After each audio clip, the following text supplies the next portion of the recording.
Hello friends, నేను మీ మణి sir life spoken English. ఈరోజు మనం ఒక చిన్న కన్ఫ్యూజ్డ్ టాపిక్ నేర్చుకోబోతున్నాం. నా స్టూడెంట్స్లో చాలామంది అడుగుతూ ఉంటారు. అదేంటి అంటే, సార్ ఎస్లీప్కి స్లీపింగ్కి తేడా ఏంటి? రైట్, అలా ఒకటి కాదండి, చాలా ఉన్నాయి. ఫస్ట్ది ఎస్లీప్, అవేక్ ఆర్ అలైవ్, వీటిని మనం కామన్గా యాడ్జెక్టివ్గా యూస్ చేస్తాం. ఇప్పుడు ఈ యాడ్జెక్టివ్స్ కాబట్టి వీటిని మ్యాక్సిమం మనం ఈజీఎంఆర్లో చెప్తామండి.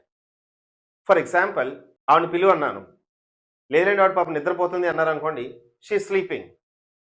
వదిలేండి పాపం డీప్ స్లీప్లో ఉంది, ఆవిడ నిద్రలో ఉంది. అప్పుడు షీ స్లీపింగ్ బదులు షీ ఈజ్ అస్లీప్ అనాలన్నమాట. సో గుర్తుపెట్టుకోండి. కాకపోతే ఈ స్లీప్ అనే వర్బ్ని మీరు V1, V2, V3 వర్బింగ్ ఫామ్లో దేంట్లోనే యూస్ చేసుకోవచ్చు. She sleeping, she slept, she has slept, she will sleep, ఇలా అనమాట. కానీ అస్లీప్ అనే వర్డ్ మాత్రం ప్రజెంట్ పాస్ట్ వస్తుంది, కానీ అది ఈజీఎంఆర్ వజ్వర్దారా. ఈ అస్లీప్ అనే దానికి ఫార్మ్స్ లేవు. రైట్, షీఈస్ అస్లీప్ అంటే నిద్రలో ఉంది. అలాగే హీ హ్యాస్ వోకన్ అప్ అంటే వాడు నిద్ర లేచాడు. హీ వేక్స్ అప్ అట్ 6, వాడు 6ంటికి నిద్ర లేస్తాడు. హీ విల్ వేకప్ టుమారో, రేపు పొద్దున లేస్తాడు. హీస్ వేకింగ్ అప్, ఇప్పుడు నిద్ర లేస్తున్నాడు. అంటే అదొక పని, అందుకని మీరు వేక్ ఓక్ ఓకేనని అంటున్నారు. కానీ వాడు మెలకుగానే ఉన్నాడు అంటే నిద్రలోకి ఇంకా వెళ్ళలేదు, అంటే వాడు స్టేట్ ఆఫ్ మైండ్ గురించి చెప్తున్నారు మీరు. అలాంటప్పుడు హీఈస్ అవేక్, ఆడికి నిద్రపోలేదు, మెలకుగానే ఉన్నాడు. Yeah, he still awake. అక్కడ AWAKE అండ్ వేక్ అనే ముందు ఏ యాడ్ అవుతుంది అంటే ఇట్స్ అన్ అడ్జెక్టివ్.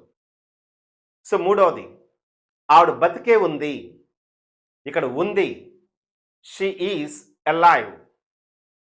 ఆవిడ బతుకుతుంది. Yes, she's living. అక్కడ మనం ఏరియా పెట్టచ్చు. She's living in Hyderabad, I lived in Hyderabad for 2 years, ఇలా అనమాట.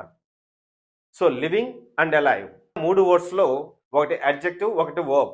Asleep and sleeping, awake, waking up, alive and living. So these are the changes. Hope you understand the difference. ఇలా కొత్త expressions తెలుసుకోవడానికి, confusion వాటిల్లో clarity తెచ్చుకోవడానికి, ఇంకొంచెం better English తెచ్చుకోవాలనుకునే వాళ్ళు దయచేసి మన పేజ్ లైక్ చేసి షేర్ చేస్తారని ఆశిస్తూ, Mani sir life spoken English.